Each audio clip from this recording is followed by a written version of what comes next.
Ellie Story, Chapter 4. A few days after Jacob had shown me the gun, he took me to a new park. There were several people, most of them men, a few women, sitting at long tables, and I noticed that a lot of them had guns as well. They called out to us, "Sit down, Jacob. This the new dog? Haven't seen you in a while. Hey, Jacob made it. Somebody take a picture." This didn't seem to be work. The people at the table were talking and laughing and eating. I found a potato chip on the ground, delicious, and went to lie down near Jacob, hoping for more. Jacob was eating, and someone had given him a brown bottle to drink from, but he wasn't talking or laughing like the rest of them. "Isn't that right, Jacob?" someone said. Jacob didn't answer. I sat up and nuzzled his hand. He patted me, but I could sense he wasn't really thinking about me. I said, "Isn't that right, Jacob?" Jacob turned and looked at everyone watching him, and I sensed his embarrassment. "What? If there's ever a riot in the city, we're going to need every canine unit we can get." "Ellie's not that kind of dog," Jacob said coldly, not looking at anyone in particular. "She doesn't attack people." I straightened up at the sound of my name in case this was work after all, and a command was coming next. It didn't, but everyone was looking at me now. I moved a little closer to Jacob. When the rest of them started talking again, it was to each other. No one spoke to Jacob. I nuzzled his hand again, and this time he scratched my ears. "Good dog, Ellie," he said softly. "Let's go for a walk, huh?" Walk? That was a word I knew, and one I liked. I wagged my tail with enthusiasm. A walk was almost as good as more potato chips. There was another playground at this park, the human kind, and some paths that wound around. I barked at one squirrel that was enough of a show-off to run past a foot away, but mostly I just walked at Jacob's side. We ended up by a wide, deep pool. Water was shooting up out of the middle of it in white spray and bubbles. I stuck my nose in and lapped up a little just to see what it tasted like. Yuck! Something sour and chemical had spoiled this water completely. I shook my head hard. Jacob chuckled. "The fountain doesn't taste like your water bowl at home, huh? Okay, Ellie." He picked up a stick. "Get it?" Fetch? I loved fetch. Jacob held the stick up over his shoulder and threw it hard. It landed right in the water. Right in the water! I bent my nose down and sniffed at the strange-smelling water, and then I dipped a paw in it. Cold! I jerked the paw back.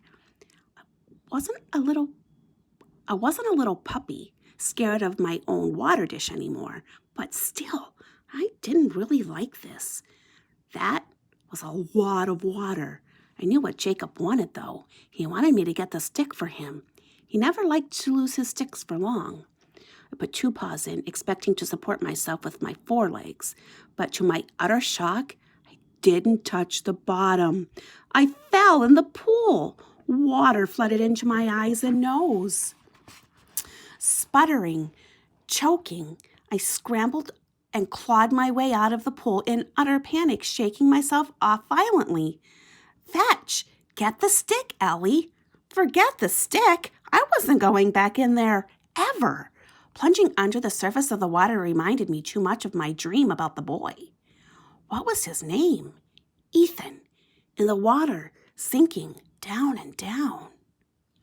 The fear from that dream haunted me now, strong as any real-life memory. The fountain was cold, and of course the water was constantly moving up and down, sloshing back and forth. It was dangerous. I didn't want to do this. "The stick," Jacob insisted. "You want the stick?" I scampered across the lawn, jumping with both feet on a nice big stick. I picked it up and shook it to show Jacob how fun it was. "Ellie, come," he commanded sternly. Uh-oh. I went to him with my tail lowered, dropping the new stick at his feet. "You don't like water, huh?" Jacob had crouched down and was eyeing me. "That could be a problem, you know." "Come on, Allie, get the stick. You can do it. Go swim." Swim? I couldn't do it if swim meant going in the water. Jacob picked up the new stick and threw it too. In the water. "Oh, no! Go on, Allie. It's not that bad. Fetch." Why didn't he just throw the stick the other way? I ran a few feet to show him where I wanted him to throw it. "Come on, Jacob, this way. Throw the stick on the ground. The ground is so much nicer than the pool." But he didn't. He threw another stick into the fountain, and another.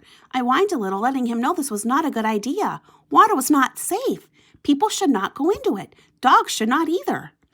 Okay, Jacob said, thoughtfully staring at me. Okay. And he jumped in. 1 minute he was standing next to me, and the next he was gone. He flopped forward in the water, made a few motions with his arms, and sank. He sank, just like that boy Ethan.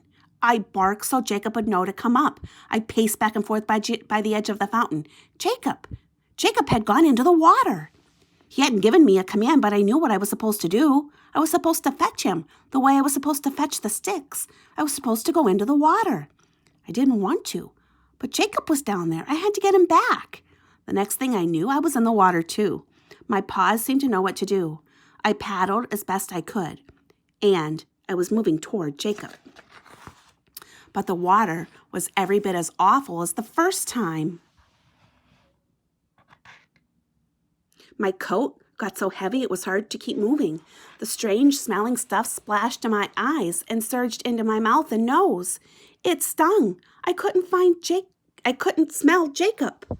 I couldn't smell anything. Panic was creeping up on me. It had been so long, and Jacob hadn't come up, and I couldn't find him. Finding was my job. It was my work. It was our work. I was supposed to find Jacob. Bubbles from underneath me tickled my belly. I looked down, blinking hard. There he was, Jacob. He surged up, grabbing hold of me. Somehow he could stand, the water up to his waist. He shook the water out of his face and laughed one of his short laughs. Good girl, Ellie, you did it. You came in after me. Good dog. He gave me a push back toward the edge of the fountain and heaved me out. Following me, we sat there dripping, and he patted me more, scratching my wet ears.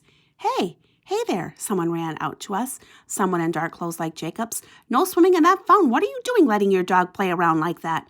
She's not playing, Jacob said, unhooking something shiny from his belt and holding it up for the other man to see. She's working.